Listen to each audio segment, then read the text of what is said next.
So we know that to make a batch of 12 cookies, we need all this, like right here in the ground. And we need to multiply each ingredient by 3, but we can only multiply the numerator or else the fraction will be the same.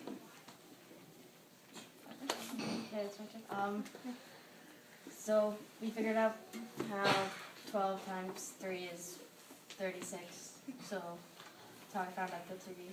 And then this is all our calculations for everything. And valid. And guess to make 36 cookies we need all this stuff. Okay, so let's specifically talk about what you did on the page. Okay. So I can see that those are the calculations, but you're here to explain it. So for the eggs, it's just 1 times 3 is 3, and Luke, go ahead. Okay, so the eggs are straightforward because one egg is a whole number. Yep. And then for the chocolate chips, it is 1 cup times 3, so then that would be 3 cups.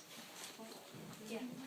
Yeah. And then for the salt, half teaspoon times 3.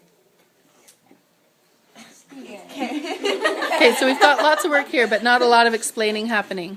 Can someone tell us about the table in the bottom right-hand corner? I was just kind of thinking of other stuff to do, so Okay. it's just like So you're to show that organizing. you go from 1 and 1/4 times 3 is 3 and 3/4. Okay, so the ingredients for the first batch are in the left column, and the ingredients for 3 batches is in the right column. Yeah. Okay, and you've got your conclusion.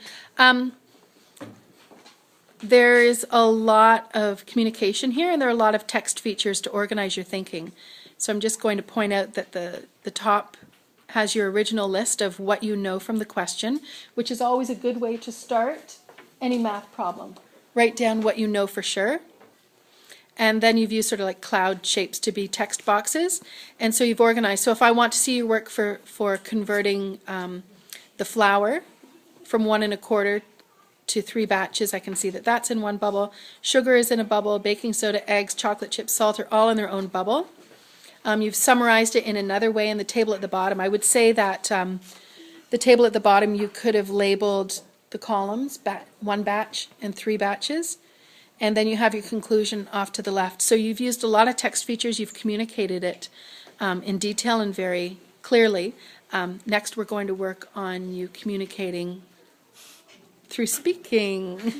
Anyway, and I also like the fact you've got some little chocolate chip